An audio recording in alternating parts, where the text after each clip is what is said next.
Hello friends. आज हमारा topic है EMF, terminal potential difference, internal resistance के बीच में रिलेशंस। इसके बाद हम पढ़ेंगे ग्राफिकल रिलेशन ईएमएफ और करंट के बीच में। फिर हम पढ़ेंगे ग्रुपिंग ऑफ सेल्स। तो ये जो सेल वाला टॉपिक है ये काफ़ी इंपॉर्टेंट है एग्जाम के लिए। 1 या 2 नंबर में क्वेश्चन बनता है ज़रूर हर साल इससे। तो देखते हैं इसे। सपोज मेरे पास कोई सेल है जिसका ईएमएफ है ई और इससे हमने एक रेजिस्टेंस कनेक्ट की हुई है आर। सर्किट जैसे दिखा रखा है, इसमें हमने एमीटर लगा रखा जो करंट की रीडिंग बताएगा और वोल्ट मीटर जो पोटेंशियल डिफरेंस की रीडिंग बताएगा। अब समझेंगे ये जो सेल है इसकी खुद की भी कुछ ना कुछ तो रेजिस्टेंस होगी, क्योंकि समझो ये जो करंट है ये पॉजिटिव टर्मिनल से चला और घूम के आया फिर नेगेटिव टर्मिनल और इस सेल के अंदर भी चलेगा ये करंट। तो सेल की खुद की भी तो कुछ रेजिस्टेंस होगी।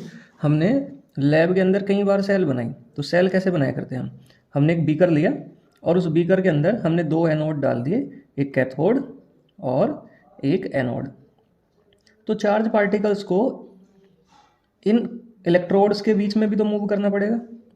तो मूव करते टाइम इसकी खुद की भी एक रेजिस्टेंस होगी सेल की, जिसे हम बोलते हैं इंटरनल रेजिस्टेंस। तो सेल की खुद की जो रेजिस्टेंस होगी उसे बोलते हैं हम इंटरनल रेजिस्टेंस। तो ये जो आई आर है इंटरनल रेजिस्टेंस,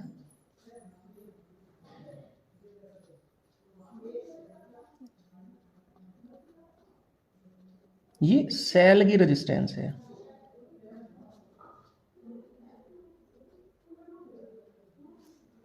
ठीक है, आई आर मैंने एब्रीविएशन के तौर पे लिखा। वैसे अगर इसकी रेजिस्टेंस स्मॉल आर है तो यहाँ पे जो पोटेंशियल ड्रॉप होगा, क्योंकि अब समझो ये जो ईएमएफ है 2 जगह डिस्ट्रीब्यूट होगा। एक तो बाहर वाली रेजिस्टेंस पे क्योंकि उसके अंदर से भी करंट जा रहा, और इसकी खुद की रेजिस्टेंस है तो वहाँ भी ड्रॉप होगा।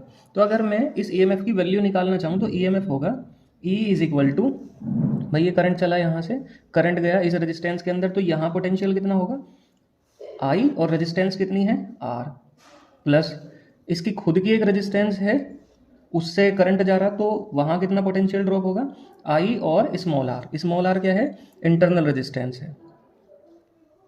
ठीक है, अब ये आई आर जो है ये एक्सटर्नल रेजिस्टेंस के अक्रॉस पोटेंशियल डिफरेंस है, जिसकी रीडिंग हमें कहाँ से मिलेगी, वोल्ट मीटर से, जो वोल्ट मीटर हमने कनेक्ट किया। तो ये टर्मिनल पोटेंशियल डिफरेंस होगा। मतलब कोई सेल एक्सटर्नल सर्किट में कितने वोल्टेज सप्लाई करती है उसे हम बोलते हैं टर्मिनल पोटेंशियल डिफरेंस। मतलब अगर कोई सेल 2 वोल्ट की है मेरे पास, उसका ईएमएफ कितना है 2 वोल्ट है, और उसके खुद की रेजिस्टेंस की वजह से उस पर 0.4 वोल्ट तो खुद ही खत्म होगी, यहीं कहीं खत्म होगी क्योंकि इसकी खुद की रेजिस्टेंस है। तो इसने एक्सटर्नल सर्किट में कितने दिए होंगे, एक्सटर्नल सर्किट में दिए होंगे 1.6 वोल्ट। तो ये जो एक्सटर्नल सर्किट में कितनी सप्लाई करी वोल्टेज की, इसे हम बोलते हैं टर्मिनल पोटेंशियल डिफरेंस। अगर टोटल में निकालूं कि भाई एक्सटर्नल रेजिस्टेंस में और इंटरनल रेजिस्टेंस में कितना वोल्टेज खर्च हुआ, तो उसे बोलते हैं हम ईएमएफ। तो ईएमएफ है हमारे पास कि एक्सटर्नल रेजिस्टेंस और इंटरनल रेजिस्टेंस से करंट को चलाने में जितना भी वोल्टेज खर्च होगा, जितना भी वर्क डन होगा, हम उसे बोलते हैं ईएमएफ। लेकिन एक्सटर्नल रेजिस्टेंस से करंट चलाने के लिए जितना वर्क होगा उसे बोलते हैं हम टर्मिनल पोटेंशियल डिफरेंस। तो E is equal to V plus I R. एक रिलेशन है ईएमएफ, ये ईएमएफ हो गया, ये टीपीडी हो गया, टीपीडी मतलब टर्मिनल पोटेंशियल डिफरेंस, और ये जो स्मॉल आर है ये इंटरनल रेजिस्टेंस है, इंटरनल रेजिस्टेंस। तो अगर मैं ग्राफ प्लॉट करता हूं V और I के बीच में, तो V की वैल्यू निकालनी पड़ेगी। तो V इज इक्वल टू होगा E minus I R, E F M minus current और इंटरनल रेजिस्टेंस। तो इसका ग्राफ कैसा बनेगा, इसका ग्राफ कुछ इस तरह से बनेगा। मान लिया इस एक्सेस पे मैंने करंट प्लॉट कर लिया, इस वाले एक्सेस पे मैंने V प्लॉट करा। तो ईएमएफ तो किसी भी सेल का कांस्टेंट होगा। अब जैसे जैसे करंट की वैल्यू बढ़ती जाएगी V की वैल्यू घटती जाएगी, क्योंकि ईएमएफ क्या है, ईएमएफ है कांस्टेंट। ठीक है, जब I की वैल्यू 0 होगी, जब I कितना होगा 0, मतलब ओपन सर्किट होगा। कैसा सर्किट होगा, ओपन सर्किट। भाई I कब 0 हो सकता है, जब आपने की लगा नहीं रखी होगी। तो की नहीं लगाई होगी, आई जीरो होगा, और आई अगर जीरो होगा तो टर्मिनल पोटेंशियल डिफरेंस होगा किसके इक्वल, ईएमएफ के इक्वल। ये ध्यान रखेंगे हम।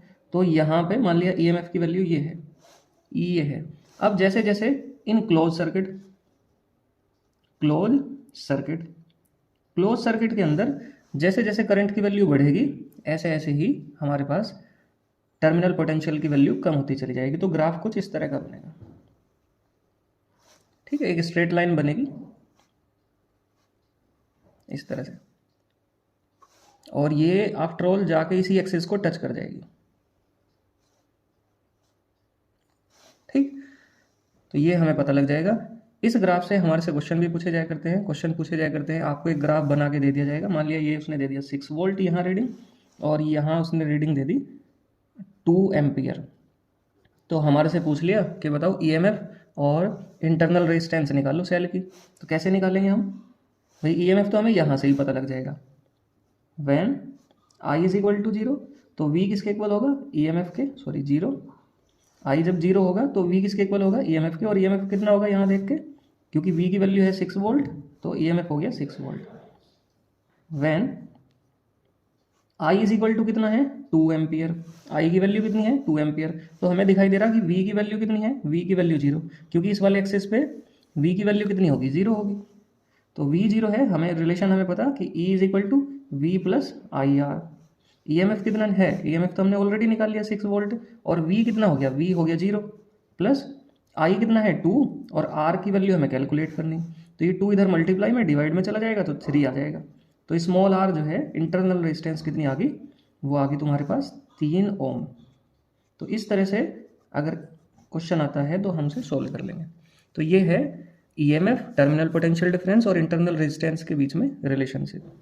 भाई ईएमएफ पूरे सर्किट में, एक्सटर्नल सर्किट में भी और सेल के अंदर भी करंट को चलाने में टोटल वर्क डन है, यूनिट चार्ज को चलाने में, ठीक है। और एक्सटर्नल रेजिस्टेंस, ये जो बाहर वाली रेजिस्टेंस है, जब हम एक्सटर्नल रेजिस्टेंस की बात करेंगे तो हम सेल के इंटरनल रेजिस्टेंस को एक्सक्लूड कर देंगे, उसे लेने के नहीं हम। वहाँ कितना वर्क डन होगा यूनिट चार्ज को चलाने में, उसे बोलते हैं हम टर्मिनल पोटेंशियल डिफरेंस। सेल की खुद की जो रेजिस्टेंस है उसे इंटरनल रेजिस्टेंस बोलते हैं। और ये जो इंटरनल रेजिस्टेंस है ये कुछ फैक्टर्स पे डिपेंड करेगी, जैसे डिस्टेंस बिटवीन इलेक्ट्रोड्स। अगर ये क्वेश्चन बना तो डिस्टेंस बिटवीन इलेक्ट्रोड्स इन पे डिपेंड करेगी। दूसरा, इनका एरिया ऑफ क्रॉस सेक्शन कितना है, भाई इनका जो एरिया है, एरिया ऑफ इलेक्ट्रोड्स पे भी डिपेंड करेगी। तीसरा, यहाँ मीडियम आपने क्या फिल किया हुआ, इस पे डिपेंड करेगी। तो इंटरनल रेजिस्टेंस 3 फैक्टर्स पे डिपेंड करेगी। एक तो इलेक्ट्रोड्स के बीच में डिस्टेंस कितनी है, जितनी ज़्यादा इलेक्ट्रोड्स के बीच में डिस्टेंस होगी उतनी ही ज़्यादा इंटरनल रेजिस्टेंस होगी। जितना ज़्यादा एरिया होगा इनका, रेजिस्टेंस उतनी ही कम होगी सेल की।